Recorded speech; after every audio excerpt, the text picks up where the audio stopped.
Este hombre ganó una maratón olímpica. Después de recibir estricnina, otro corredor cruzó antes, sin haber recorrido toda la ruta a pie. Las dos cosas aparecen en el reporte de 1905.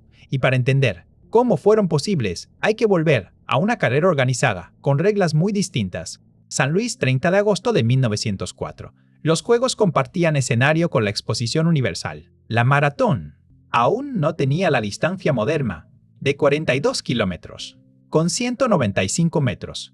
Esta ruta medía casi 40. La salida fue a las 3 de la tarde y el termómetro llegó a unos 32 grados. A la sombra había colinas, caminos cubiertos por varias pulgadas de polvo y automóviles de jueces, médicos y acompañantes que levantaban todavía más. El agua era escasa y el acceso precario. En esas condiciones, Thomas Hicks empezó a acercarse al límite mucho antes de ver el estadio. Hicks iba al frente, pero sus asistentes lo seguían de cerca para sostenerlo sobre la marcha a unas 7 millas del estadio. Charles Lucas, el autor del reporte que estamos usando, le administró por vía oral una 60ª parte de un grano de sulfato de estricnina. Además, le dieron la clara de un huevo. Cuando Hicks pidió agua, se la negaron y solo le humedecieron la boca con agua destilada. No era un ataque secreto. La estricnina, una sustancia venenosa, también se usaba entonces en cantidades pequeñas como estimulante. La fotografía de la ruta muestra que la asistencia no era una metáfora. Estaba ocurriendo junto a él.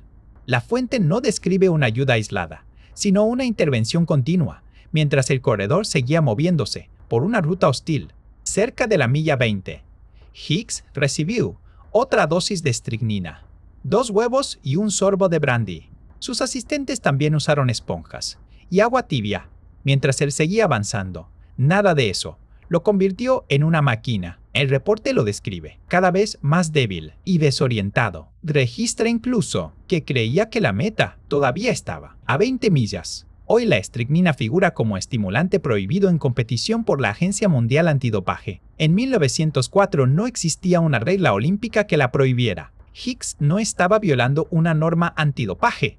Estaba sobreviviendo dentro de un sistema que todavía no la había creado. Y aún así, todavía no era el primer hombre que el estadio vería cruzar. Antes apareció Fred Lords. Aproximadamente en la milla 9 había sufrido calambres y subió a un automóvil. El vehículo avanzó varias millas antes de detenerse.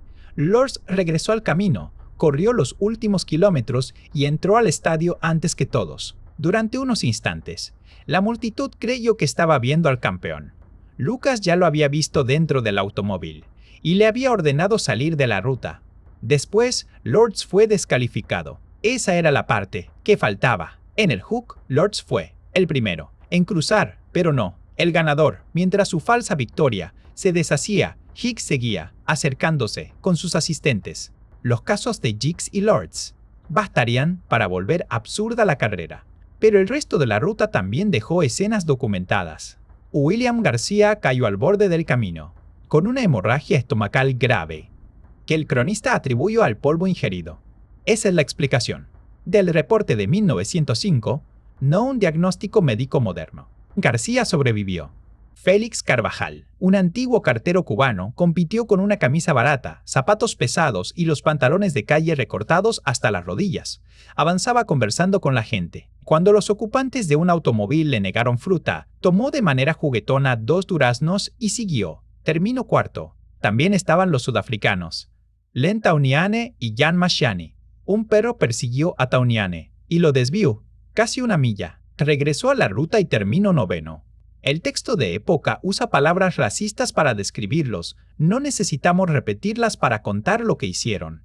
Thomas Hicks entró al estadio y fue reconocido como ganador con un tiempo oficial de 3 horas, 28 minutos y 503 segundos. Su condición era tan precaria que no pudo recibir el trofeo.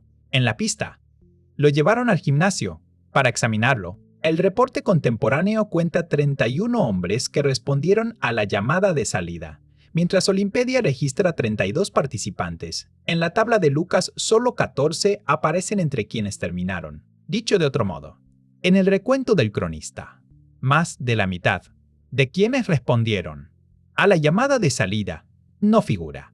En la lista final, Albert Corey fue segundo y Arthur Newton tercero. Carvajal terminó cuarto. Tauniane, después del desvío provocado por el perro, fue noveno. Una fotografía posterior muestra a Giggs erguido junto a sus trofeos. El retrato oficial oculta todo lo que hizo falta para llegar hasta allí.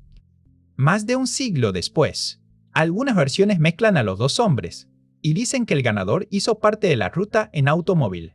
No fue así. Lords usó el auto y fue descalificado. Hicks recibió sustancias hoy impensables, cuando aún no existía aquella prohibición. La diferencia importa. Una historia documenta una descalificación. La otra, un tratamiento que no estaba prohibido porque las reglas aún no contemplaban el dopaje moderno. Otras versiones añaden que Carvajal comió manzanas podridas y se quedó dormido.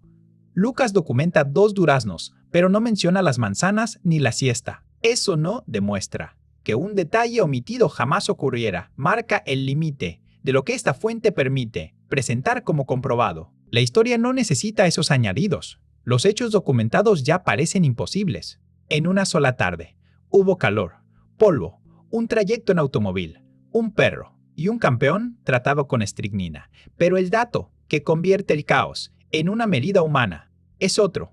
14 hombres terminaron. Esta es Flujo Real, historias que parecen mentira, contadas con la evidencia a la vista. La siguiente comienza, donde termina la versión viral.